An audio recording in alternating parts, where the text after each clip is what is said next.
बहुत समय पहले की बात है। उत्तर भारत के एक छोटे से राज्य नवराजगढ़ में वीर प्रताप सिंह नाम का राजा राज करता था। वीर प्रताप एक नीतिवान, न्यायप्रिय और परिश्रमी राजा था, लेकिन हाल के वर्षों में उसके राज्य में कुछ कठिनाइयां उत्पन्न हो गई थी। दरबार में सच्चे और योग्य सेवकों की कमी थी। राजा को ऐसे नौकर की आवश्यकता थी जो न केवल वफादार हो, बल्कि चतुर, दूरदर्शी और संकट में निर्णय लेने में निपुण हो। एक दिन राजा ने दरबार में घोषणा की, राज्य को एक ऐसे सेवक की आवश्यकता है जो हर परिस्थिति में राजसत्ता की रक्षा कर सके, जो समस्याओं को हल करने में निपुण हो और जनता व राज्य के बीच सेतु का काम कर सके। राजा की यह घोषणा नगर में फैल गई। दूसरे दिन महल के द्वार पर सैकड़ों लोग जमा हो गए। सभी नौजवान यह सुनकर उत्साहित थे कि शायद उन्हें राज्य की सेवा का अवसर मिल जाए। उसी भीड़ में एक दुबला-पतला परंतु आत्मविश्वासी युवक खड़ा था। उसका नाम था गोपाल। गोपाल एक गरीब किसान का बेटा था। बचपन से ही वह तेज बुद्धि और होशियार था। गांव में कोई भी कठिन समस्या होती, लोग गोपाल से सलाह लेने आते। वह अपनी समझदारी से कई बार पंचायत के झगड़े भी सुलझा देता था। गोपाल ने पढ़ाई तो अधिक नहीं की थी, लेकिन अनुभव और समझदारी से वह किसी पढ़े लिखे से कम नहीं था। राजा ने सभी इच्छुक युवकों की परीक्षा लेने के लिए 3 चरणों वाली योजना बनाई। पहली परीक्षा होगी बुद्धि की, दूसरी होगी चालाकी की और तीसरी होगी निष्ठा की। पहली परीक्षा एक पहेली की थी। राजा ने एक बड़ा कक्ष तैयार करवाया जिसमें एक मेज पर एक बंद संदूक रखा था। संदूक पर ताला था और उसमें एक चिट्ठी रखी गई थी।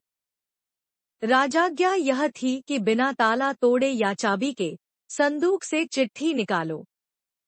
सभी उम्मीदवार सिर खुजाने लगे। कुछ लोग ताले को हथौड़े से तोड़ने की कोशिश करने लगे, जिसे देखते ही उन्हें बाहर निकाल दिया गया। गोपाल ने चारों तरफ ध्यान से देखा, फिर मुस्कराया। उसने मेज को थोड़ा खिसकाया। देखा कि मेज में नीचे एक छोटा सा छेद है, जो ठीक संदूक के नीचे था। वह नीचे लेट गया और लकड़ी की पतली छड़ी से चिट्ठी को धीरे धीरे खींचकर निकाल लिया। दरबारियों ने तालियां बजाईं। राजा ने पूछा, कैसे किया यह? गोपाल ने नम्रता से कहा, समस्या को हल करने के लिए ताकत नहीं, नजर और धैर्य की जरूरत होती है। राजा ने उसे पहली परीक्षा में सफल घोषित किया। दूसरी परीक्षा के लिए राजा ने सभी सफल युवकों को एक व्यापारी बनकर गांव भेजा। उन्हें 10 चांदी के सिक्के दिए गए और कहा गया, इन्हें 7 दिन में बढ़ाकर महल में वापस लाओ। जिसे सबसे अधिक लाभ होगा, वही विजेता माना जाएगा। कुछ लोगों ने इन्हें अनाज खरीद कर बेचा, कुछ ने बर्तन। गोपाल ने एक अनोखा तरीका अपनाया। वह एक गांव में गया जहां पानी की भारी किल्लत थी। गोपाल ने वहां जाकर उन पैसों से मटके खरीदे, फिर उन्हें अपने हाथों से सुंदर चित्र बनाकर सजाया और गांव में लोगों से कहा, ये मटके न केवल ठंडा पानी रखते हैं, बल्कि शुभ चिन्हों से आपके घर में सुख शांति भी लाते हैं। लोग प्रभावित हुए और मटके ऊंची कीमत में बिक गए। गोपाल ने 7 दिन में 10 सिक्के से 60 सिक्के बना लिए। जब सब दरबार में लौटे, तो गोपाल सबसे आगे था। राजा ने हंसते हुए कहा, तुम केवल चतुर ही नहीं, समझदार व्यापारी भी हो। राजा ने तीसरी और अंतिम परीक्षा गुप्त रूप से लेने की योजना बनाई। उसने अपने गुप्तचर को आदेश दिया कि गोपाल को ऐसी परिस्थिति में डाला जाए जहां वह या तो अपने लाभ के लिए धोखा देगा या राजा के प्रति निष्ठा निभाएगा।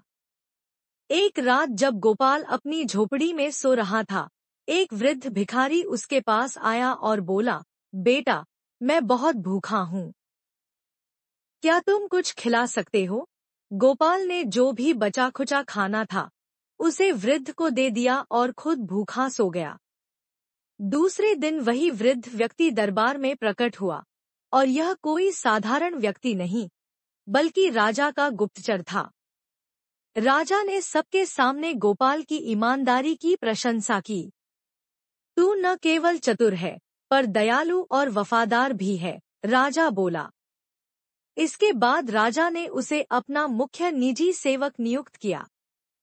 धीरे धीरे गोपाल की समझदारी और कर्तव्यनिष्ठा से राज्य में शांति और समृद्धि आने लगी। वह सिर्फ राजा का नहीं, पूरे राज्य का विश्वासपात्र बन गया। राजा ने एक दिन घोषणा की, गोपाल जैसे चतुर, ईमानदार और कर्मठ सेवक के कारण ही नवराजगढ़ आज समृद्ध है। वह केवल नौकर नहीं, मेरे परिवार का सदस्य है। लेकिन हर सफलता की राह में कांटे भी होते हैं। कुछ दरबारी, जो गोपाल की तरक्की से जलते थे, उन्होंने एक षड्यंत्र रचा। उन्होंने गोपाल पर राजकोष से सोना चुराने का झूठा आरोप लगाया। सबूत भी दिखा दिए। कुछ सोने की ईंटें गोपाल के कमरे में रख दी गई। राजा विचलित हुआ, लेकिन उसने गोपाल को बुलाकर कहा, मुझे तुम पर विश्वास है, लेकिन राज्य के न्याय के अनुसार इसकी जांच आवश्यक है। गोपाल ने कहा, राजन, मुझे पूरा विश्वास है कि सत्य की जीत होगी, पर मुझे एक दिन का समय दीजिए। गोपाल ने अपनी चतुराई से उन दरबारियों की चालों का पता लगाया। उसने रात को छिपकर उन लोगों की बातचीत सुनी और उनकी योजना का पर्दाफाश किया। अगले दिन दरबार में गोपाल ने सारी सच्चाई राजा के सामने रखी, गवाहों और प्रमाणों के साथ। षड्यंत्रकारियों को दंड मिला और गोपाल की सच्चाई फिर सबके सामने उजागर हुई। राजा ने गोपाल को राज्य का मंत्री बना दिया और कहा, जो चतुराई के साथ सत्य और न्याय की राह पर चलता है, वही सच्चा नेता बनता है। गोपाल ने अपने पूरे जीवन में कभी गर्व नहीं किया, हमेशा विनम्र बना रहा। वह जनता की सेवा करता रहा और एक आदर्श बना गया। एक चतुर नौकर कैसे पूरे राज्य की दिशा बदल सकता है। इस कहानी से हमें यह सीख मिलती है कि यदि कोई व्यक्ति बुद्धिमान, चतुर, ईमानदार और निष्ठावान हो, तो वह न सिर्फ अपने जीवन को बेहतर बना सकता है, बल्कि पूरे समाज और राज्य की दिशा भी बदल सकता है। कठिन परिस्थितियों में धैर्य, संकट में समझदारी और सफलता मिलने पर विनम्रता ही एक सच्चे नेता की पहचान होती है। अगर कहानी पसंद आई हो तो लाइक, शेयर और सब्सक्राइब जरूर करना। Thanks for watching.